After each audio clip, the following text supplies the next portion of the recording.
तो last video में हमने हेजियोग्राफीज तक पढ़ लिया था। हमने जाना कि हेजियोग्राफीज क्या होती हैं। इसके बाद में अब हम पढ़ेंगे next heading philosophy and bhakti. तो Shankara, one of the most influential philosopher of India, was born in Kerala in 8th century.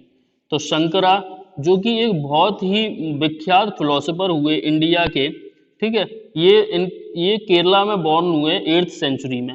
He was an advocate of Advaita of or the doctrine of oneness of the individual soul and the supreme God, which is the ultimate reality। क्या बताया गया कि वो advocate थे अद्वैता के, और doctrine of ऑननेस। Doctrine of ऑननेस का मतलब क्या है कि अपने आप के बारे में सबसे ज़्यादा जानना, ठीक है, कि हमारी खुद की इंडिविजुअल सोल कैसी है और सुप्रीम गॉड की रियलिटी को पहचानना ही मेन जॉब थी इनकी। ही थॉट दैट ब्राह्मण द ओनली और ultimate reality was formless and without any attributes. उनका मानना ये था कि जो ब्राह्मण है वही अकेले मात्र ऐसे प्राणी हैं जो कि रियलिटी से आपको अवगत कराते हैं, मतलब उसके बारे में बताते हैं बिना किसी भी सोचा विचारी के। He considered the world around us to be an illusion और maya and preached the renunciation of the world and adoption of the path of knowledge to understand the true nature of Brahman and attain salvation। उनका मानना ये था कि हमारे आसपास में जो ये पूरा वर्ल्ड है वो सिर्फ क्या है, एक इल्यूजन है, माया है और कुछ नहीं। उनका मानना ये था कि पूरे वर्ल्ड को सच्चाई का साथ देना चाहिए और अच्छे विचारों के साथ में मिलकर पवित्रता की ओर बढ़ना चाहिए। उसके बाद आए Ramanuj. Ramanuj, born in Tamil Nadu in the 11th century, was deeply influenced by the Alvars। According to him, the best means of attaining salvation was through intense devotion to Vishnu। Ramanujan Tamil Nadu में पैदा हुए 11वीं शताब्दी में, और वो अलवर्स से बहुत ज़्यादा प्रभावित हुए। उनका मानना ये था कि अगर हमको ईश्वर की प्राप्ति करनी है और साल्वेशन के तरफ बढ़ना है तो हमें विष्णु जी की पूजा करनी चाहिए। Vishnu in his grace helps the devoted to attain the bliss of union with him. He propounded the doctrine of Vishishtadvaita और qualified oneness, in that the soul even when united with the supreme god remains distinct. Ramanuja's doctrine greatly inspired the new stand of bhakti which developed in North India subsequently। क्या बताया उन्होंने कि उनका मानना ये था कि सबसे ज़्यादा हमको अपने आप पे विश्वास रखना है और सुप्रीम गॉड की को हमको मान के चलना है। सुप्रीम गॉड वो किसको मान रहे थे? विष्णु जी के। और ये सारी चीज़ें हम भक्ति के द्वारा भी पूरी कर सकते हैं। इससे क्या हुआ, भक्ति के द्वार को उनने नॉर्थ इंडिया में और भी ज़्यादा डेवलप कर दिया। स्टडिंग पे आते हैं Basavanna's Virashaivism. We notice earlier the connection between the Tamil Nadu bhakti movement and temple worship. This in turn led to a reaction that is best represented in the Virsavaya movement initiated by Basvanna and his companions like Alama Prabhu and Akka Mahadevi। This movement began in Karnataka in the mid-12th century। The Virsaivas argued strongly for the equality of all human beings and against Brahmanical ideas about caste and the treatment of women। They were also against all forms of ritual and ideal worship। क्या बताया उन्होंने विश्वविज्म में कि उन्होंने देखा कि तमिलनाडु की भक्ति मूवमेंट जो टेम्पल वर्शिप की बातें चल रही है इनको शुरुआत से देखते हुए आए, लेकिन उन्होंने एक अलग ही प्रकार का रिएक्शन दिया इसके खिलाफ। कैसा? विरसैया मूवमेंट शुरुआत करी किसके द्वारा? बसवन्ना के द्वारा, और उसमें उनके कैंपेनियंस कौन थे? अलामा प्रभु और अक्का महादेवी। इस मूवमेंट को शुरू किया गया कर्नाटका में मिड-12th सेंचुरी में, और बिरसैयावास का आर्ग्यू ये था कि उनका सीधा सिद्धांत ये था कि इक्वालिटी होनी चाहिए सभी लोगों के बीच में, सारे ह्यूमन बींग्स के बीच में इक्वालिटी होनी चाहिए। ऐसा नहीं है कि ब्राह्मणों को ही सर्वोपरि या सबसे ऊपर माना जाए, सारी कास्ट को इक्वल माने, वीमेंस के खिलाफ जो ट्रीटमेंट किया जाता है उसको सुधारें। तो इस प्रकार से हम हकीकत में सही पूजा के हकदारी बनेंगे, अदरवाइज हम जो कुछ भी कर रहे हैं वो सब कुछ गलत है। चलिए नेक्स्ट पेज देखते हैं। सो नेक्स्ट हेडिंग है द सेंट्स ऑफ महाराष्ट्र, मतलब कि महाराष्ट्र के संत लोग। From the 13th to the 17th century, Maharashtra saw a great number of saint poets whose song in simple Marathi continue to inspire people। क्या बताया उन्होंने कि 13th सेंचुरी से 17th सेंचुरी तक महाराष्ट्र ने बहुत नंबर ऑफ चेंजेस देखे संतों में, जिसमें पोएट संत बहुत सारे हुए जिनके सिंपल मराठी गानों ने लोगों को इंस्पायर बहुत ज़्यादा किया। The most important among them were Dhyaneshwar या फिर ज्ञानेश्वर, जो इनमें से सबसे ज़्यादा इम्पोर्टेंट ध्यानेश्वर को माना गया, उन्हीं का नाम ज्ञानेश्वर भी था। Namdev, Eknath and Tukaram, as well as like women like Sakhubai and the family of Chokha Mela. क्या बताया उन्होंने, इसी के अलावा नामदेव, एकनाथ, तुकाराम और वीमेंस भी थी, सुखाबाई और उनकी फैमिली जिनको चोखा मेला कहा जाता था। Who belong to the untouchables Mahar caste, जो कि महार कास्ट से बिलोंग करते थे और उस कास्ट को उस टाइम पे अनटचेबल माना जाता था, मतलब छुआछूत उनके साथ मानी जाती थी।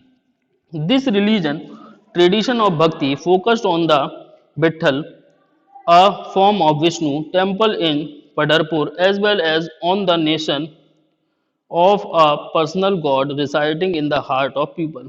ठीक है, अब इनके लिए जो भक्ति का फोकस था वो कहाँ पर, विठल मंदिर में करते थे ये लोग, जो कि एक विष्णु जी का टेम्पल है पढ़रपुर में। ठीक है, और साथ ही साथ में ऐसा कुछ नहीं था कि किसी के पर्सनल गॉड हो, है ना, लेकिन भगवान सभी के दिल में होते हैं, सभी के हार्ट में होते हैं, ऐसा उनका मानना था। These saints poets reject all form of ritualism, outward display of pity and social differences based on birth। In fact, they even rejected the idea of renunciation and preferred to live with their families, earning their livelihood like any other person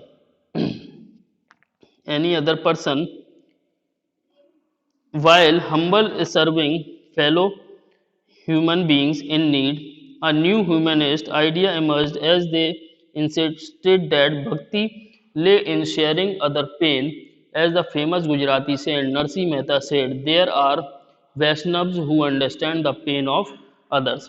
क्या बताया उन्होंने कि जितने भी Saint poets थे उन्होंने सारी प्रकार की पुरानी चीज़ों को मानना बंद कर दिया। उन्होंने बोला कि किसी व्यक्ति को बर्थ के आधार पर कि किस जाति में पैदा हुआ है इसके आधार पर उनके साथ में सोशल डिफरेंस नहीं करना चाहिए। तो हम इन सभी प्रकार के त्यागों को झुटलाते हैं, हम नहीं मानेंगे इस प्रकार की किसी भी चीज़ को। इसलिए आइडिया ऑफ रेनुंसिएशन को लागू किया गया, मतलब त्याग करने का आइडिया जो था उसको उन्होंने रिजेक्ट कर दिया कि हम कोई त्याग नहीं करेंगे, अपनी फैमिलीज के साथ में रहेंगे अच्छी तरीके से, और साथ ही साथ में जो व्यक्तियों को हकीकत में ज़रूरत है उनके साथ में इंसानियत दिखाएंगे। ठीक है, क्योंकि भक्ति हकीकत में ये है कि हम किसी व्यक्ति का पेन किस प्रकार से शेयर कर पा रहे हैं। तो उन्होंने कि भक्ति हकीकत में वो है कि हम किसी व्यक्ति का अगर पेन जो है उसको अगर हम शेयर कर पा रहे हैं तो वो ही हकीकत की भगवान की भक्ति है। इसी के लिए फेमस गुजराती संत नरसी मेहता ने कहा है कि वैष्णव ही वो लोग हैं जो लोगों का दर्द समझ सकते हैं अच्छी तरह से। ठीक है, तो सबसे बड़ी इन्होंने भक्ति क्या मानी, लोगों की मदद करना सबसे बड़ी भक्ति उन्होंने मानना शुरू कर दिया। ठीक है, आइए नेक्स्ट पेज। नेक्स्ट हेडिंग है Nathpanthi Siddharth and yogis. A number of religious groups that emerged during this period criticized the ritual and other aspects of conventional religion and the social order using simple logical argument। तो इस time पे जितने भी religious groups हुए उन लोगों ने पुराने टाइम की जो चली आ रहे रिचुअल्स थे, जो आस्थाएं थी, उनमें अपने आप ही थोड़े थोड़े से बात विवाद बता करके उन्होंने सिंपल लॉजिक आर्गुमेंट दे के अपने हिसाब से उन्होंने चेंजेस ले लिए। कैसे? Among them were the Nathpanthi Siddhacharya and yogis, जिसमें कुछ लोग कौन कौन थे, नाथपंथी से, सिद्धाचार्य थे और योगीज थे। दे एडवोकेटेड रेनोन्सिएशन ऑफ द वर्ल्ड, उन्होंने बताया कि हकीकत में त्याग क्या है दुनिया के लिए। To them the path to salvation lay in meditation on the formless ultimate reality and the realisation of oneness with it, उन्होंने बताया कि हकीकत में अगर हमको ईश्वर की प्राप्ति करनी है तो हमको मेडिटेशन करना होगा, पूरी तरीके से अपने आप में समा जाना होगा और ऊपर वाले का ध्यान करना होगा। To achieve this they advocate intense training of the mind and body through practices like yogasan. तो ये सारी चीज़ें समझाने के लिए उन्होंने बहुत सारी ट्रेनिंग वगैरह करना शुरू करी, जैसे योगासन वगैरह किए, ब्रीथ एक्सरसाइज, मेडिटेशन कराना लोगों को शुरू कर दिया। These group become particularly popular among low castes, their criticism of conventional religion created the ground for devotional religion to become a popular force in northern India. ठीक है, ये जो ग्रुप थे वो बहुत ज़्यादा पॉपुलर हुए, किसमें, लो कास्टेज में, क्योंकि उनने क्या किया कि सभी को एक धार्मिक रास्ता दिखाना शुरू कर दिया और नॉर्थन इंडिया में एक पॉपुलर फोर्स के रूप में ये उत्पन्न हो गया। इसके बाद नेक्स्ट हेडिंग है इस्लाम एंड सूफीज। चलिए देखते हैं इस्लाम and Sufis. Islam and Sufis, the Sant had much in common with the Sufis, so much that it is believed that they adopted many ideas of each other. Sufis were Muslim mystics. They rejected outward religiosity and emphasized love and devotion to God and compassion toward all fellow human beings. देखिए, संत या सूफी की अगर हम बात करें तो एक प्रकार से आपको समान ही देखने को मिलेंगे। सूफी लेकिन मुस्लिम लोगों के जो धर्मगुरु होते हैं उनको सूफीज कहा जाता है। उन्होंने क्या कहा कि रिलीजन को नहीं मानना जरूरी नहीं है, हमको सबसे ज़्यादा भगवान के प्रति लगाव और प्रेम और बाकी सारे ह्यूमन बीइंग्स के प्रति अच्छाई का व्यवहार रखना बहुत ज़्यादा जरूरी है। इस्लाम प्रोपोगेटेड स्ट्रिक्ट मोनोथेरिज्म और submission to one God. In the 8th and 9th century, religious scholars developed different aspects of the holy law, शरीयत and theology of Islam. ठीक है, तो इस्लाम के जितने भी लोग थे मानने वाले, लेकिन उन्होंने क्या किया, अपने यहाँ के रूल्स को बहुत ही ज़्यादा स्ट्रिक्ट बना रखा था, सभी मिलके एक ही भगवान को मानते थे। 8th और 9th सेंचुरी में उनकी रिलीजियस नज़रिए को देखते हुए उनके लिए कानून बना दिए गए। ठीक है, जैसे शरीयत या फिर थियोलॉजी ऑफ इस्लाम, इस्लाम के बारे में पढ़ने के लिए भी चीज़ें डेवलप कर दी गई। While the religion of Islam gradually become more complex, तो अब क्या हुआ, जो इस्लाम रिलीजन था वो और भी ज़्यादा कठिन हो गया। Sufis provided it with an additional dimension that favored a more personal devotion to God. The Sufi often rejected the elaborate ritual and codes of behavior demanded by Muslim religious scholars. They sought union with God much as lover seeks his beloved with disregard for the world. क्या बोला उन्होंने कि जिस प्रकार से उन्होंने कठिन कर दिया, और अब सूफीज ने किसी भी प्रकार की चेंज करने के लिए या लोगों के हिसाब से उनकी डिमांड मानना पूरी तरह ठुकरा दी। उन्होंने बोला नहीं, हमको उसी प्रकार से पूजा करना पड़ेगी जिस प्रकार से हम हकीकत में ईश्वर से अगर प्यार करते हैं, तो हमको ये वर्ल्ड को दिखाना पड़ेगा कि हम हर प्रकार की चीज़ें उसके लिए करने को तैयार हैं। चलिए आए नेक्स्ट पेज को देखते हैं। Like the saint poets, the Sufis to compose poem expressing their feeling and a rich literature in prose, including anecdotes and tables, developed around them. Among the great Sufis of Central Asia were Ghazali, Rumi, and Sadi, like the Nathpanthi, Siddhas, and Yogis. The Sufis too believed that the heart can be trained to look at the world in a different way. They developed elaborate methods of training using zikr, chanting of a name or scared formula, contemplation, sama, singing, rags, dancing, discussion of parables, breath control, etc., under the guidance of master or peer. Thus emerged the silsilas, a spiritual genealogy of Sufi teaching, each following a straight different method, तरीका of instruction and ritual practice. अब क्या था, जिस प्रकार से Saint poets देखे हमने, तो सूफीज का भी उसी प्रकार से नज़रिया था, ठीक है, कि अपने हम किस प्रकार से अपने ईश्वर के प्रति लोगों को जागरूक कर सकते हैं। तो उन्होंने क्या किया, इसी प्रकार से जैसे क्या हुआ, ये भी 3 पार्ट में बट गए, गजाली, रूमी और सादी, जैसे कि हमारे यहाँ नाथपंथी, सिद्धार्थ और योगी थे, ठीक है। सूफीज का मानना ये भी था कि हार्ट को हम ट्रेन कर सकते हैं कि वर्ड को वो दूसरे नज़रिए से देखना शुरू करे, किसी भी व्यक्ति के हार्ट को हम ट्रेंड कर सकते हैं। तो उन्होंने क्या किया, अलग अलग प्रकार की ट्रेनिंग शुरू कर दी, जैसे जिक्र।